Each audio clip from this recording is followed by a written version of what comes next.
Jai Vishnupada Paramahamsa Parivrajya Kacharya Swarupa Saksi Sivansi Ram Sam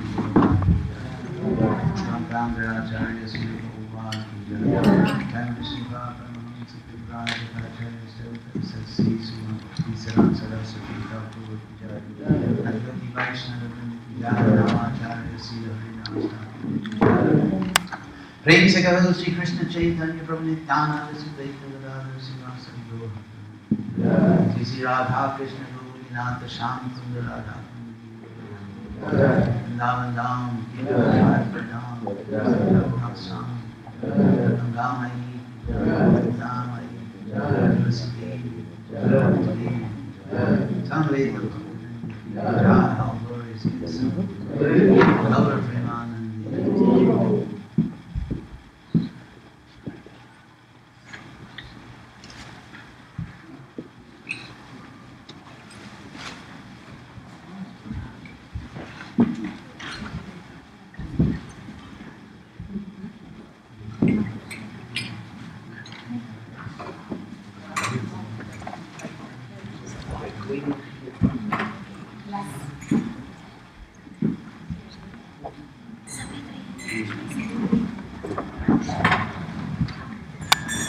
Everyone's invited to come over this way. I'm unarmed.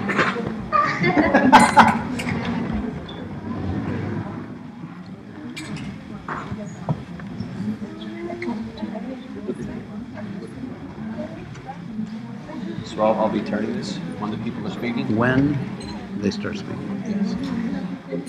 Then we'll just leave it where the people are.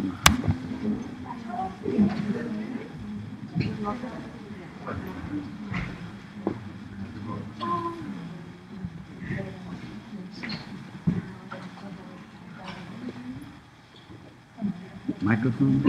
We're going to use a microphone.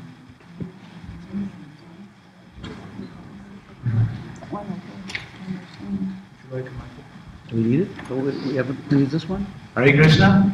Hare Krishna. It's all right. This is all right.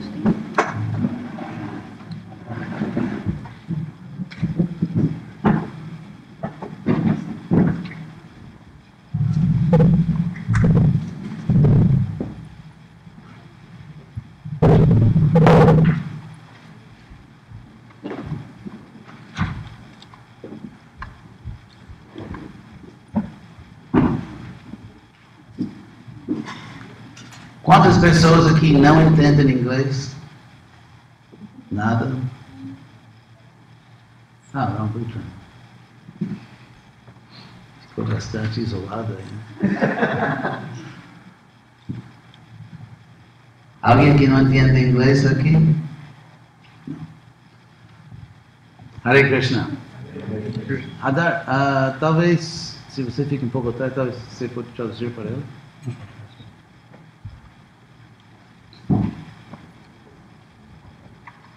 Oops. Here we go.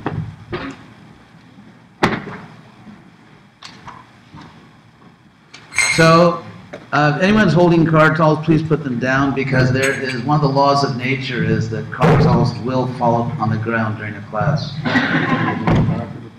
So if you're holding kartals, please put them somewhere else. Busy?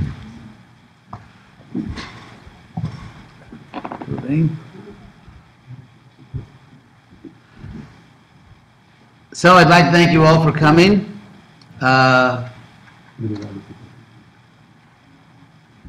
we were driving here, I was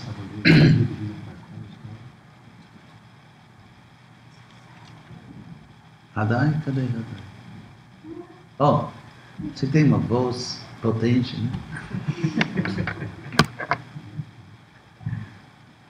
As I was driving here, I wasn't personally driving, but as we were driving here, I was meditating on the fact that all of these activities are really for the pleasure of Krishna.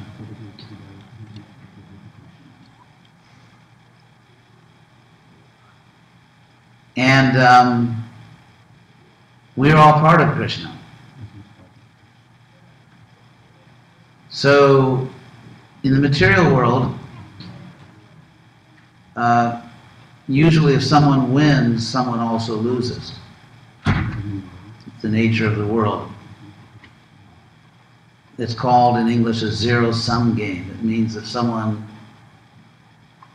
let's say, is a positive 1, someone is a negative 1, so it always comes out to a sum total of 0. And so someone enjoys and someone suffers. For example, someone enjoys the pleasure of being rich because someone is not rich or someone is poor. If everyone is rich, no one's rich, according to material psychology. So in the material world, it's actually the so-called pleasure, dubious pleasure, dubitavo. It's the false pleasure of thinking that I'm better than someone else. And you see that whenever there is, like, for example, any competitive sport, like in the World Cup in Brazil, every time a team won, and then that country was very happy, another team was suffering. So it's the nature of the material world that one person's pleasure is another person's suffering. On the spiritual platform, however, Krishna's pleasure is everyone's pleasure because we are all part of Krishna. For example, even in the material world, when a family prospers, then everyone in the family enjoys that prosperity or the success of the family. But of course, in the material world, we want our family to be better than other families. Or we believe that my family is more important than other families. This is natural psychology, or my country is somehow more important to me than other countries. And so we are constantly making these distinctions. In a sense, as consciousness expands, we are able to identify with a larger and larger piece of reality. So that, for example, a little child can only understand the family, but then as we grow, we understand the community, or the society, humanity, and ultimately all of Earth. We begin to see all of Earth as an interconnected family. And ultimately, of course, this is only one small planet. We eventually can understand that all life everywhere is one interconnected family. And the connection is Krishna. The connection is God. So we are all part of God. We are all part of Krishna, as he says in Bhagavad Gita. Mamaivam se jiva loke, jiva bhuta sanatana. So these events, somehow or other, this event is somehow related to me. However, I was thinking that, the reality of it's not just a nice sentiment I had, it's the actual spiritual reality. That this activity that we're engaged in now, the purpose of it is to please Krishna, but therefore the purpose is to please everyone. There is a type of consciousness where, in the name of, there's a type of extreme piety where we want to give everything to God, but we don't care about other people. And you see this throughout history, that people, that at times in the name of religious purity, that so-called representatives of God actually commit acts of cruelty against others or simply neglect other people in the name of only caring about God. But the Bhagavatam explains that this mentality of thinking that I am so devoted to God that I don't have time for other people, or other people are insignificant compared to God, is actually a materialistic way of thinking. For example, if you mistreat someone's children, how can how can we hope to establish friendship with someone if we neglect their children or mistreat their children or don't care about their children? And so to care about Krishna or to please Krishna is to care about everyone, because everyone is part of Krishna. And Krishna himself says this quite frequently in the Bhagavad Gita. For example, twice he uses the Sanskrit phrase sarva bhuta hite rata, that in order to advance spiritually, one must be dedicated. One must be dedicated to the well-being of Vienestat, dedicated to the well-being of all beings, every living being in any species of life. Human society has fought against different kinds of, you could say, moral deficiencies, such as racism or sexism. And as I often say, the next moral frontier is speciesism. So the idea that because someone's body is different, therefore somehow God doesn't care about them, or we don't care about them because they have a different kind of body, is of course wrong. And the reason it's wrong is because it's delusional. The body is just the surface, it's just the covering. Within the body, every living being is equally part of God. So this event is to please Krishna, ultimately, because if I am actually doing my job right, which I do on good days, so if I'm doing my job right, then I'm trying to please Krishna. And to please Krishna, again, is to please everyone, to do what's best for the whole world. So Prabhupada and Krishna, they are not, how should I put it, they're not sentimental. They have sentiments, they certainly have feelings, but they're not sentimental in the sense of a feeling which is not really grounded in an objective understanding of reality. So somehow this event, I hope today that we can all increase our enthusiasm, our determination to do the right thing. And the right thing is to somehow or other participate in a process to save the planet. There's a famous historical image of the decadent Roman Emperor Nero. And you may have heard all these stories about him. He was probably worse than you've heard.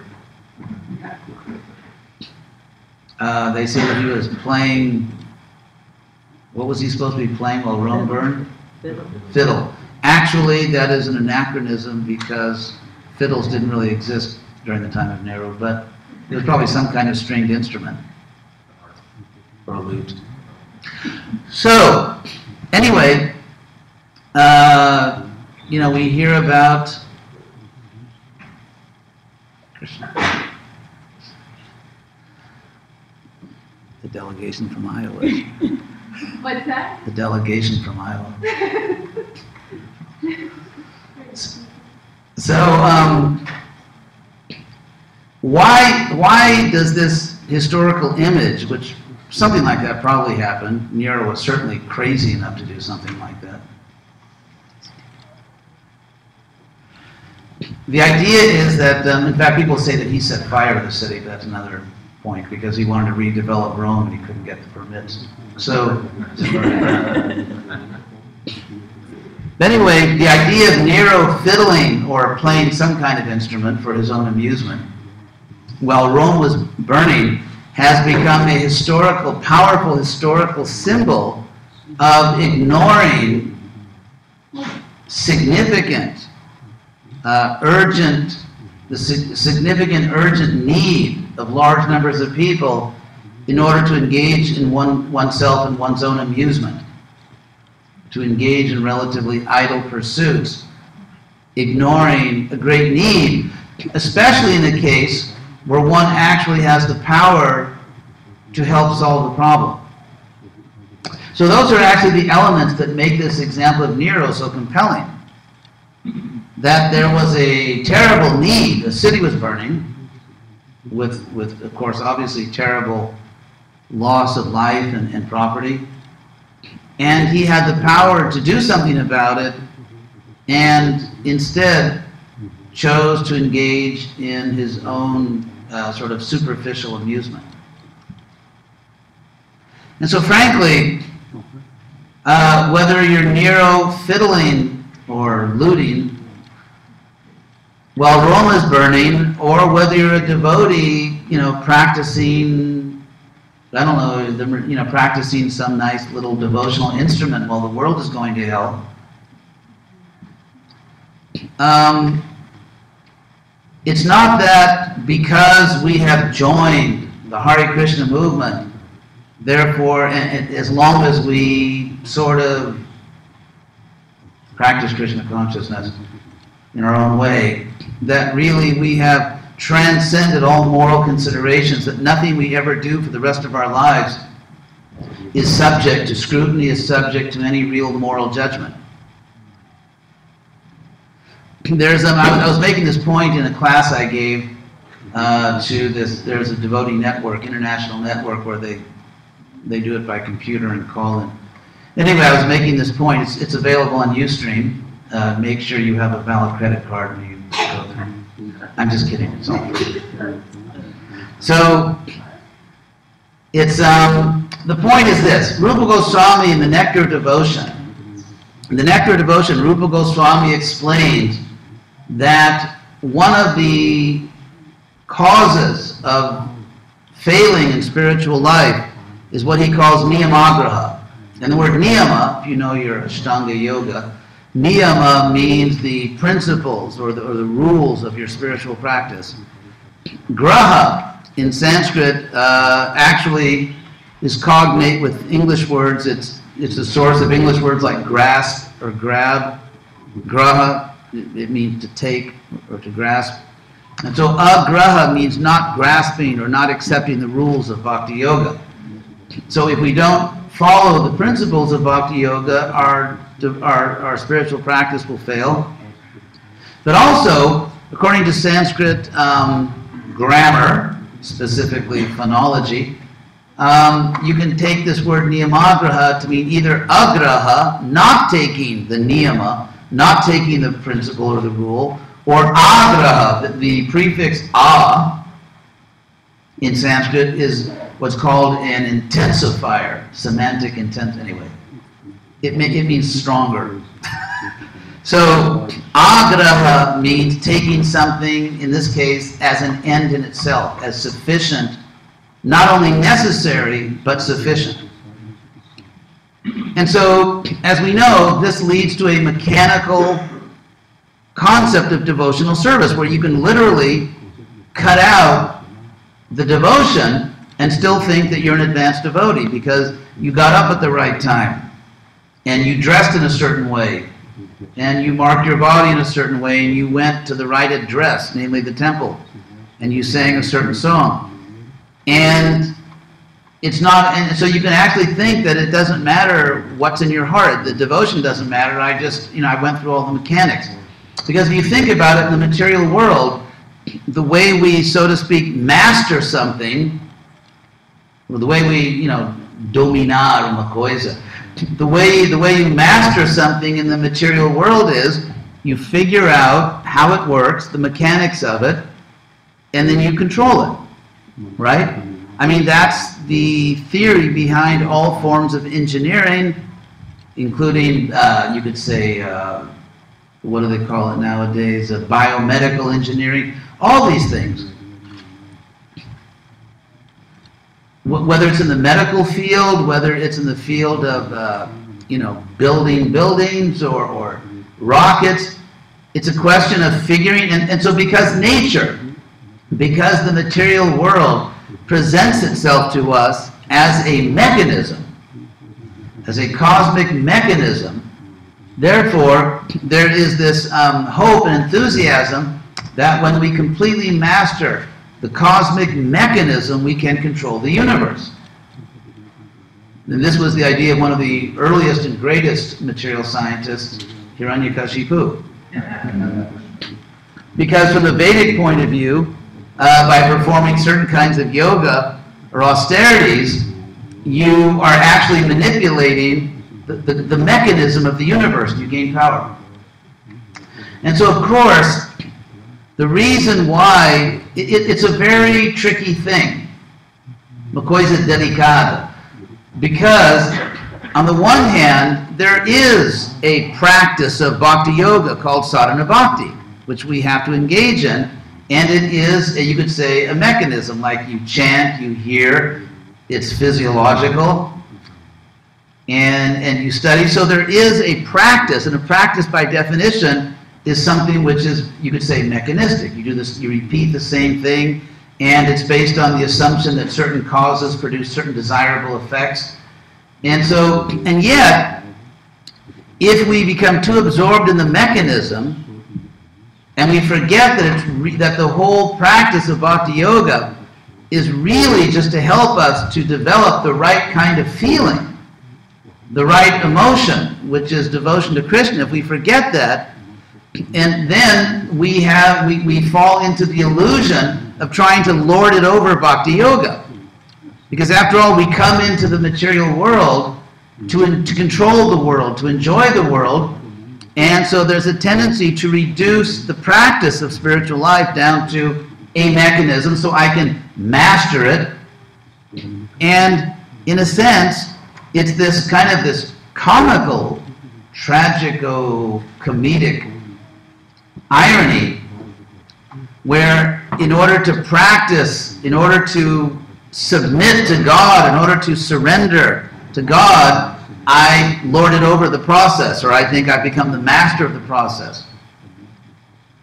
And yet on the other hand, of course you can go to the other extreme and you can think it's not about process, it's about feeling, and use that as an excuse just to lead basically a selfish life, a self-indulgent life. So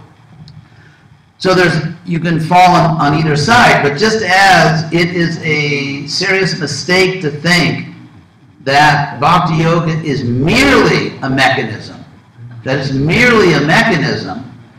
so everything kind of applies, anyway, Plato's Republic, the microcosm, the macrocosm, but if you know Plato's Republic, anyway, never mind that. So, no time for Plato right now, but so the idea is, just as on an individual level, if you become automatic, if you think, I will automatically become a pure devotee, I will automatically go back to Krishna, I don't have to worry about it, just, it's like paint by numbers. You don't need to be creative, you don't need to have, you don't need to be artistic, it's just paint by numbers. But in the same way, collectively, on a collective level, as a group, as a community, as a society, we can fall into that same blunder, we can fall into that same mistake. And we can think that spreading the Sankirtan movement is automatic.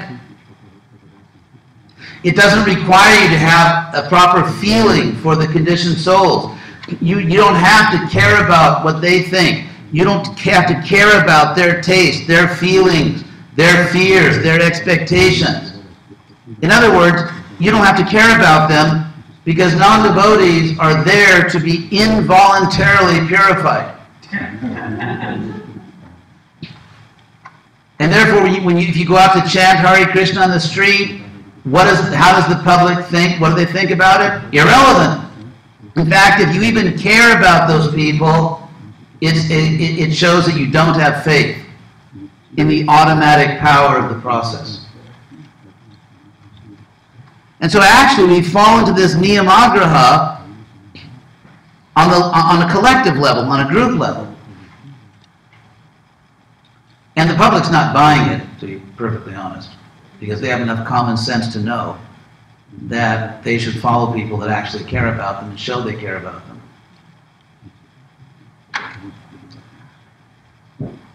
So that's our real challenge, to Because we are one and different. That's our philosophy. You know, we are one with God, we are different from God. We are one with non-devotees, we're different in certain relevant ways.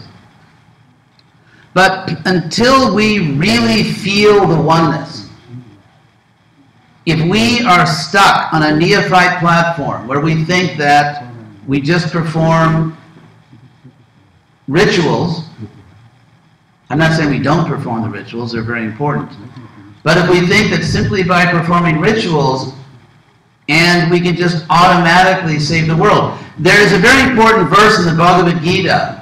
It's chapter 17, verse 28, a verse which is never quoted and which is always ignored, but which actually is very important to understanding the Sankirtan movement. First of all, the Sanskrit. Krishna says, chapter 17, verse 28, Ashadhaya hutam dattam tapastaptam kritam chajat asarityuchyate parta natta nachatat pritya noiha. So I'll explain quickly. I'm eventually going to give you a chance to talk about me. I will leave a generous window of about 3 minutes. I'm just kidding. So Krishna says ashadhaya, that means without faith. Without really putting your heart into it, without faith. And whatever you offer and sacrifice, and don't forget, hutam, that the Sankirtan movement is a sacrifice. So Krishna says, whatever you offer without faith, ashadhaya hutam dattam, whatever you give in charity, Ashadhyahutam dattam tapastaptam, whatever austerity you perform without faith. Kritam chaja, or frankly, whatever you do. And these three activities, offering sacrifice, giving charity, performing austerity, it's not just a random list, because in chapter 18, when Arjuna asked for the last time, what is renunciation, what should you give up, what shouldn't you give up, because the whole Bhagavad Gita got launched because Arjuna got it wrong. What to give up, what not to give up. So Krishna says, and Arjuna says, and then Krishna confirms, there are 3 things that you can never give up. That even if you are a spiritual person, even if you are a spiritual practitioner, you must perform these 3 things. And they are yajna, dana, tapa, the exact same 3 things. Sacrifice, which means offering up to a superior. Dana, charity, which means offering to someone in less fortunate circumstances than you. And finally, tapas, which just means giving up, renouncing. So you give up, you give down, and you give up. And those are the 3 activities which constitute the essence of a spiritual life. So every spiritual activity is one of these 3. It's either an offering up, or it's charity, or it's giving up. It's one of those 3 things. And therefore, when Krishna says whatever is offered, given, or performed as austerity without faith, he's talking about basically spiritual life in general, or religious life in general. So Krishna says, these activities performed without faith, he says, asariti uchate parta. Parta, Arjuna, they are said to be asat. You know what sat means, like satsanga. Sat, as you all know, is the singular, neuter, present participle. Thought I'd give you a grammatical thrill there. Of the Sanskrit verb us, to be. And therefore, it is exactly the English word being. Or, for example, in Portuguese, ser. Like, é importante ser sincero. Nesse caso, ser é uma participio. Anyway, so being, sat, and then the opposite of that is asat. So sat comes to mean, if you look in the Sanskrit dictionary, sat comes to mean as an adjective.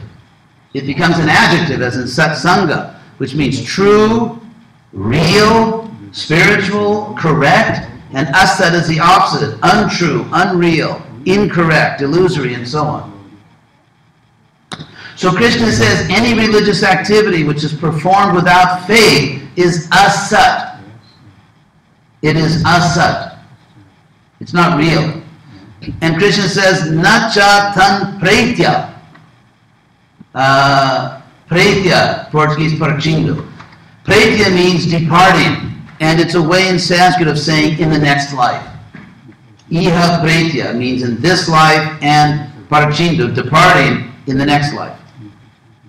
So the idea here is that Krishna says both in this life and in the next life, any spiritual religious activity performed without faith is not real. It doesn't really bring about a significant result. Now what's interesting is that we have a concept in Krishna consciousness called Agyata Sukriti. Agyata means unknown. Unknown, Agyata, and Sukriti means good deed, literally. Unknown good deed, Agyata Sukriti. And so, what's interesting here, that means that if someone, let's say, hears Hare Krishna, someone's walking down the street and thinks, oh my God, those are the Hare Krishnas. But, too late, gotcha. You know, we have all these, like, Harinam Sankirtan on the West, just a series of gotcha moments. Because, you know, they hear it, they hear the Hare Krishna mantra. And so the idea is, even though you don't understand it, even though you don't know what it is, but you heard it, so you're becoming purified. That's called Agyata Sukriti, unknown good deed. But there's a problem with that. The problem is that Krishna says in the Bhagavad Gita that spiritual activities performed without faith don't have much effect. Now, we know from the Acharyas that there are good effects from just, you know, as Prabhupada used to say, touching the book or hearing Hare Krishna. We know there's some benefit. And that's true because it's by Krishna's arrangement that a particular person comes into contact with it. However, if you look at Vaishnava history, and if you have common sense, if you look at the history of religion, what you see very clearly, that there never was a time in Vaishnava history when Agyata Sukriti was the main engine, or motor principal, that when it was the main engine to spread Krishna consciousness. In fact, if you look at the Puranas, for example, we have these stories where a typical one, a hunter, you know, some horrible, cruel hunter accidentally fasted on Ekadasi because he got lost or something, and therefore he went back to Godhead. So, I mean, there are these amazing stories. However, in general, those are very special cases. And in general, people that hear Hare Krishna or touch one of our books, yes, they get some benefit. But it is not the amount of benefit that history shows is required to actually build a world religion. And so therefore, to say that our primary strategy, you know, what's our strategy for building world religion, Agyata Sukriti, you need to study history. And you need to read Bhagavad Gita. And so, in Krishna West, what we're trying to do, and not only, I mean, Krishna West, there are many, many sincere devotees that may not call themselves that, but they're doing important service all over the world. But what we're trying to do is, we're trying to, how should I put it? We're trying to revive a certain consciousness that was here when I joined the movement in 1969, and that was here with Prabhupada. And that was that we can actually win. It's not like the last 10 minutes of Germany versus Brazil in the World Cup. You know, where os jogadores brasileiros estão lá porque não dá para sair do campo, mas estão jogando assim por jogar porque que não pode sair. I'll give an example of making America look bad also. O azar também com este país. So the idea here is that when Prabhupada was here, it was a very special historical moment. It was a very special historical moment you know, there was the hippie movement, there was the radical movement, the young people. Freaky was positive, and crazy was positive, and different was positive. The world's not like that now. And so we cannot simply preach to a world that stopped existing 40 years ago. So when Prabhupada was here, we had this consciousness to make practical plans to really change the world. It wasn't just, I mean, of course, there are prophecies, and Lord Chaitanya said his name will be known everywhere. We take these things seriously. The Bhagavatam says that the Sankirtan movement is the Dharma for the sage, and we take that seriously, and that inspires us. However, we cannot slip into this niyamagraha, thinking that all we have to do is show up. A gente só precisa comparecer e o mundo vai se submeter. Actually, there's a statement from, there's an old Sanskrit proverb, either from Chanakya Pant or Hitopadesh or, anyway. So, which goes, Nahi suktasya singhasya pravishanti mukhe mrga. The animals don't just walk into the mouth of a sleeping lion. And so if in our individual life, spiritual life, or as a group, as a community, as a society, if we think it's automatic, it's mechanical, you just show up and chant Hare Krishna, and whether people like it or not, whether they understand it or not, it doesn't matter, because it's automatic. Guess what? It's not automatic. And the reason it's not automatic is because Krishna is not pleased by when the devotees are mentally lazy and lack compassion. If we actually think that a particular way of dressing the body is more important than somehow making fallen souls comfortable,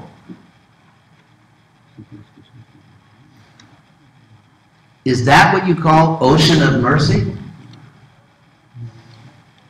Imagine if, God forbid, as they say, Deus prohiba. Imagine if you have a child and you actually lost your child left home, and you're desperate to get back your child.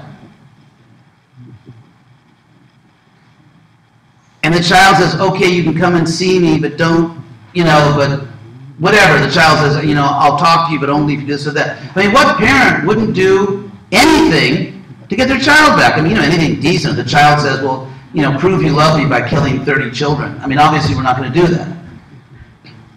But if in order to save your child, you have to somehow or other do something which is not in itself bad, who wouldn't do it to save their child? Who wouldn't do it to save their own child? And so Krishna wants to see, are we really compassionate? Do we really care about people? Or do we think it's automatic? We think they are just out there to be involuntarily purified. In other words, we can literally treat non-devotees like machines. Because that's what we're talking about. If you just go out there, they're going to be involuntarily purified. Their will, their feelings, their concerns, none of that matters. Nothing that they feel, nothing that they think concerns us. We actually don't care. All they need to do is just walk down the street, we'll do the rest. It's like you're watering a lawn or fixing a car or something. It's just... Meanwhile, while we are in this fantasy world that the Sankirtan movement spreads automatically and mechanically, there are actually many other spiritual and religious movements that actually take the public much more seriously and really make intelligent, sincere efforts to communicate with people, and they're winning.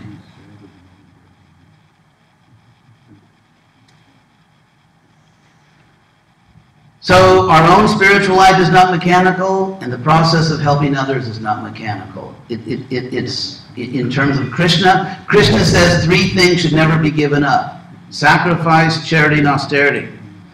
And so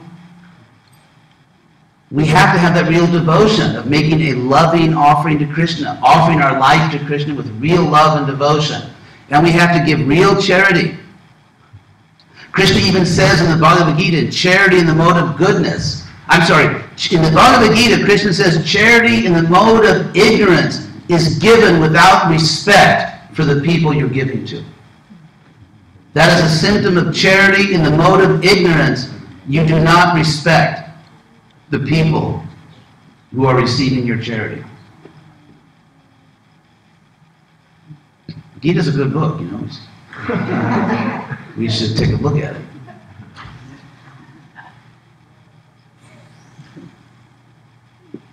You know, we all have our hot button shlokas. But actually, there's a lot in the Bhagavad Gita that, you know, that may not be the verses we always quote, but they are very important. Anyway, that's the basic message. I really, you know, to the extent that I've got the microphone right now and I won't let it go, I really want to dedicate this program to Prabhupada and to Krishna and to the Sankirtan movement. It's not about, I mean, you know, it's supposed to go through me, the whole guru thing, but actually, I just want to be a messenger. I can say I've lived long enough and done enough stupid things that I really understood now at my age that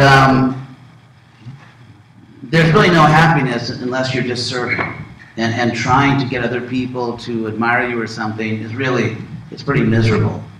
It's miserable and it's delusional. So it's really about Prabhupada, it's really about Krishna spreading this movement. Oh, Jai Sita's there. I couldn't end without embarrassing her. Jai Sita is doing a really great program in Puerto Rico. Tem programa literalmente caliente. Oh, English. She has a program which is really hot in the sense that she also teaches Bikram yoga. But she's doing great service in Puerto Rico, and I want to thank her for that. So now I guess we'll continue with the program. Chandrasekhar Acharya, you're going to be the MC, right? Maharaj of ceremonies. So we are doing this on Ustream because that way I can record it and preserve it. And you know, whenever my self-esteem is low, I can just play it again and watch it and listen to what you all said.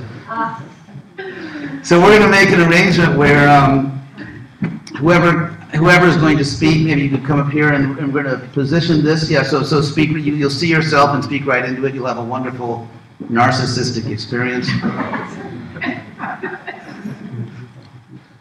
So thank you. So why don't we take a moment and set this up properly, and then we'll proceed.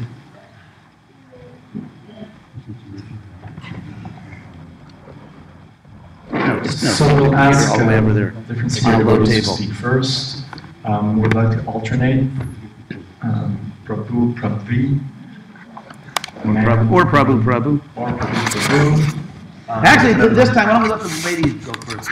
We actually asked Sadhvi Prabhu to speak first. And then By the way, that's her real hair.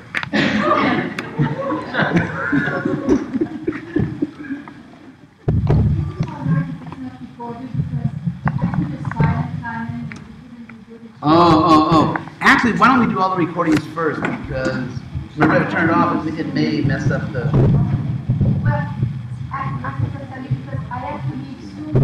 Okay, why don't you speak over there? Put the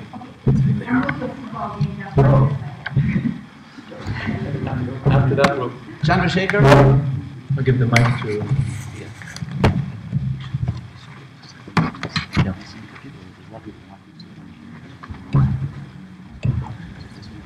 Yeah, we request to make it short and sweet. So yeah, short and sweet. Because we actually have a lot of people watching in other countries, and so if we just stop broadcasting, they won't understand what's going on. But you say they will sit here. Yeah.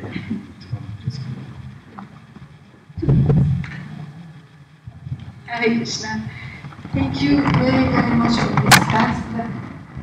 The thing that I appreciated the most is when you made that beautiful CD and you distributed it. It actually inspires me and helps me tremendously because a lot of my work is to dive deep in the mode of ignorance and try to pull more of it, and it gives me strength and inspiration. And also another thing is that I was listening yesterday to a class, anyway, on the internet, and someone was saying about Srila Prabhupada that he's a genius because he makes something very complicated available to us. And you do the same. You have such knowledge and such intelligence, but you bring it in a way that people can understand. And I'm so grateful for that. And you're such an inspiration for book distribution. And thank you very much. Merci à toi.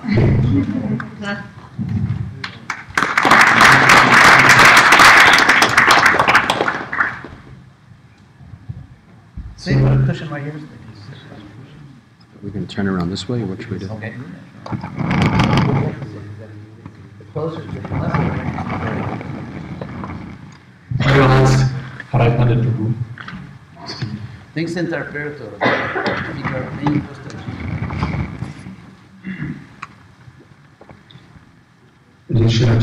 Please accept my respectful message of anti-profit.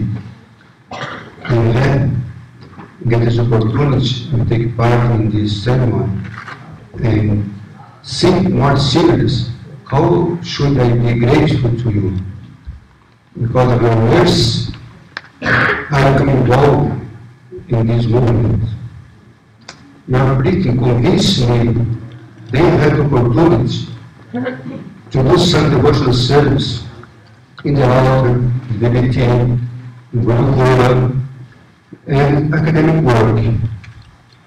I and many votes of Brazil see you as example for us. You inspire us and your family. I am satisfied that my daughter take the same children. She's saying his respectful message to you also. And my great daughter is dedicated in the same path. So I pray, I can always continue offering donations to you. I continue suffering, if I continue suffering reaction on my past activities, because this is the instruction of the Shastras. And I pray also that step by step, my faith becomes stronger in you and in Krishna.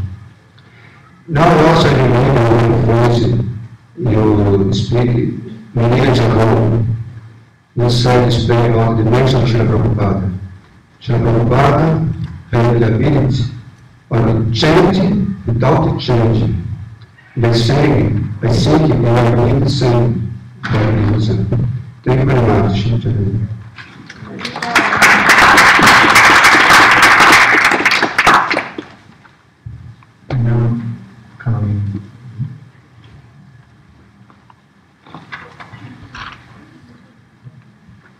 Followed by Roman Triple. Sister G. Hi. Get as close as you can to the screen. Okay. Please accept my respectful obeisances. So for many, many years, I have been very inspired by your association. And when we had a preaching center in Lansing, Michigan, remember, and in Ann Arbor, you came and visited us there and preached at the university and came out on Harinam Sankirtan on the campus. And I just love your commentaries on the Srimad Bhagavatam, and I feel so grateful because there are many redeeming qualities that one may have and that devotees have, but of all of the qualities, I most admire intelligence. So I'm awed by your intelligence and your humor, and then to use that intelligence in Krishna's service, like you could be using it in so many ways, right? You could be a famous scientist, philosopher, author of other books. You could be making lots of money, you know, have lots of fame, but instead to humbly use that in Krishna's service, it's very inspiring. So I'm glad that you're close now in North Carolina so that we can have more of your association. So thank you very much.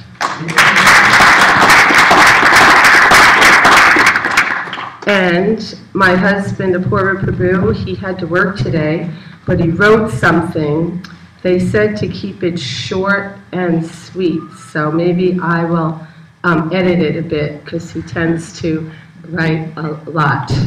But he said, please accept my humble obeisances, all glories to Srila Prabhupada. On this auspicious day of your appearance, I would like to thank you and acknowledge you for your awesome contribution to ISKCON and Srila Prabhupada's body and mission. From day one that I saw you preaching at 439 Henry Street at Radha Govinda Mandir, just after you took sannyas, I was so blown away by your enthusiastic preaching and very amazing ability with your spiritual intelligence to preach the philosophy of Krishna consciousness and make it so clear and yet enlivening. It's okay, there's nothing on here anymore? Is that right? Oh, just touch it. Oh, okay. All right, and enlivening. So, and humorous and still cutting like a sadhu. You have always, you always and still do inspire me in my endeavors to become Krishna conscious. And yet you are so available and friendly with your big smile, always pushing forward to Srila Prabhupada's lotus feet. And this morning they played a lecture of you here for the Srimad Bhagavatam class. So he speaks about that, how wonderful that lecture was and how much he likes it. But I'll go on. But it's been almost 50 years now that you've given your whole life and soul to Srila Prabhupada, and you've made such a big difference. The list of your accomplishments is unlimited in so many ways. But one of my favorites, and you can judge a tree by its fruits, you have created so many wonderful devotees, so many of which I love and appreciate in my life. This is the real acid test of a pure devotee and being an instrument of Krishna. You have given over 75% of your life to your beloved Srila Prabhupada, and I'm sure on this day and every day, Srila Prabhupada is smiling on one of his sincere, steady, stalwart disciples. Thank you for hanging in there all this time and making the change to push on Srila Prabhupada's mood and mission around the world by East meets West. Your servant, Apurva Das. And about that big smile, I must say that in your older age, you've become a lot more, you could say, friendly and smiling. Because I've been at the other end of the old days when sometimes it wouldn't be very fun to be the object to receive your wrath. But anyway, but now it's much, very pleasing. Of course, it's always pleasing, but it's amazing now, what pharmaceuticals can I was trying to say. Oh, please thank. Okay, poor. Okay, yeah. Now we'll ask Yamunacharya to speak. My Yamunacharya do Brazil is from Brazil, and he's going to take sannyas next year.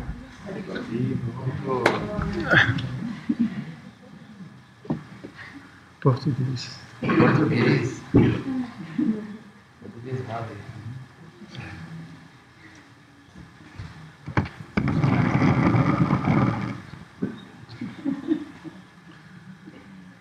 Então, por favor, Srila Charadeva, aceite minhas humildes reverências a seus pés, todas as glórias, Srila Prabhupada, todas as glórias ao seu Vyasa Puja. Este ano de 2014 foi muito especial para mim, pois tive o privilégio de poder conviver com o senhor por algumas semanas em Davidson, cidade muito bonita e aconchegante da Carolina do Norte.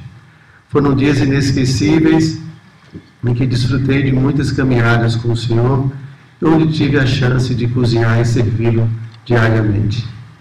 É muito comum, quando estamos distantes de uma pessoa, desenvolvermos um conhecimento fantasioso ou distorcido a seu respeito, sobre sua personalidade, características, comportamento, isto por causa da falta de uma convivência pessoal.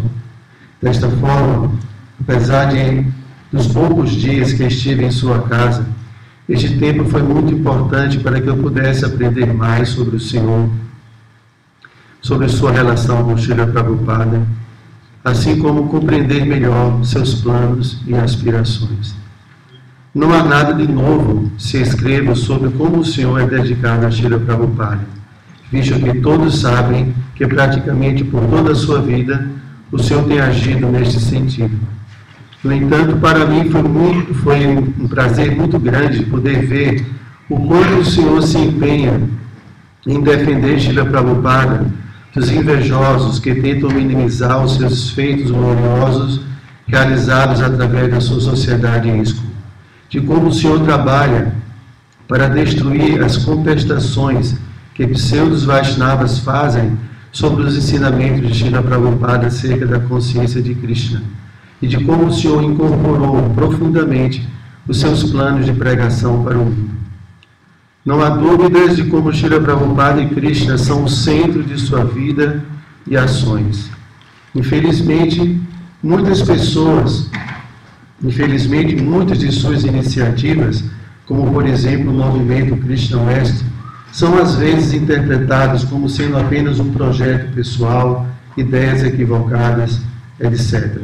No entanto, motivado unicamente pelo intenso desejo de servir Srila Prabhupada, o Senhor permanece completamente fixo e dedicado em seu esforço.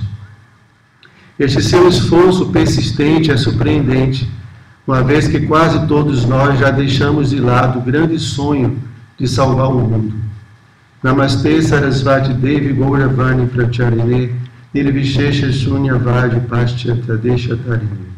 Este verso foi composto diretamente por Srila Prabhupada e revela a sua missão de salvar o mundo ocidental em cumprimento à ordem de seu guru, Srila Bhaktisiddhanta Sarasvati Prabhupada. Atento a essa missão, o Senhor está constantemente nos alertando sobre ela e tentando estabelecê-la em nossas vidas como a meta mais importante. No entanto, nosso sentimento de satisfação com o relativo sucesso alcançado em alguns de nossos templos tem nos deixado um tanto quanto acomodados. Por outro lado, a demanda de serviços nos templos, as preocupações administrativas diárias, etc., ocupam e desgastam toda a nossa energia e inteligência, desfocando-nos da pregação, que deve ser cada vez mais crescente. Infelizmente, apesar de qualquer esforço honesto e qualquer sucesso que tenhamos alcançado até o momento, nossa instituição ainda não é relevante nos países ocidentais, assim como Srila Prabhupada desejava. E, portanto, não podemos ficar satisfeitos com o atual nível de expansão da consciência de Krishna pelo mundo. Mas uma boa notícia é que sua voz está sendo ouvida muito fortemente em alguns setores dentro da ISKCON, e ela tem salvado muitas almas que haviam perdido o entusiasmo de servir a nossa sociedade devido às insatisfações pessoais. A sua mensagem também tem entusiasmado vários devotos que estavam afastados de suas práticas de sadhana, confundidos com o brilho e os encantos da existência material. Nesta temporada em que estive com o Senhor, eu pude sentir como o seu coração está vibrante, pois as suas palavras sempre estavam cheias de entusiasmo e paixão. Foi como ouvir um general diante do campo de batalha. A sensação que tive é que o Senhor está de volta para diretamente liderar uma grande infantaria. Vamos em frente, Acharya Deva, pois muitos aguardam sua liderança, suas instruções, sua coragem, perspicácia e inteligência, suas qualidades que sempre fizeram do Senhor um grande vencedor. Esta luta é para satisfazer Srila Prabhupada, e nela não há espaço para dissensão, inveja, etc. Mas todos estão convidados a cooperar. Este é o espírito com que o Senhor está comandando esta luta contra a Maya. Quanto a isto, eu ouvi o Senhor comentar várias vezes. Devemos nos unir. Vamos criar um grande exército, fazer o que for necessário, a fim de que todos possam compreender e adotar um serviço devocional a Krishna. Vamos todos juntos pregar, pois este é o único meio de obtermos aquele gosto superior da vida espiritual, através do qual rejeitaremos o mundo de Maya. Tudo o que precisamos se manifestará por meio desse Sankirtana. Não há nenhum outro motivo de pensarmos nesse corpo material, ou de permanecermos nesse corpo material, a não ser servir nessa missão iniciada por Shri Gauranitai e trazida por Srila Prabhupada. Querido Silacharadeva, neste dia auspicioso de seu Vyasa Puja, peço-lhe que, por favor, conceda-me apenas uma gota de sua misericórdia, de forma que eu possa tornar-me um humilde soldado na missão de Chaitanya Mahaprabhu e que eu deixe este corpo material em pleno campo de batalha, lutando exaustivamente nessa missão. Só assim serei feliz por ter tido o privilégio de poder servi-lo e a todos os devotos do Senhor Chaitanya.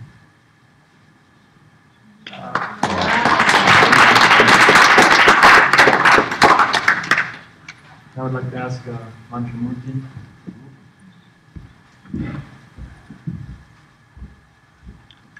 Você pode falar um pouco?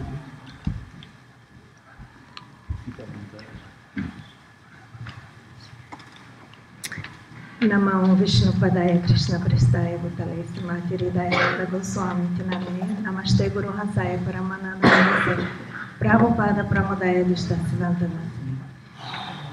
Meu querido espiritual mestre, eu tenho muito que agradecer ao Senhor. Me recordo todos os anos no Brasil, quando o Senhor ia e entusiasmava o movimento de Sankirtana e todos os devotos, com seu entusiasmo, com sua capacidade de tão brilhante explicar a consciência de Krishna. Continuamos servindo a Srila Prabhupada, como o Senhor disse, que se o Senhor logra que conseguimos satisfazer a Srila Prabhupada, nós vamos satisfazer ao Senhor também. E, satisfazendo ao Senhor, satisfazemos a Srila Prabhupada. Eu quero agradecer ao Senhor todos esses anos e sinto muita alegria quando vejo meus irmãos espirituais e minhas irmãs espirituais juntos, continuando o serviço a Srila Prabhupada e ao Senhor. Muito obrigado, Silacharadeva. Hare Krishna. Obrigado. Jagannath Prabhu.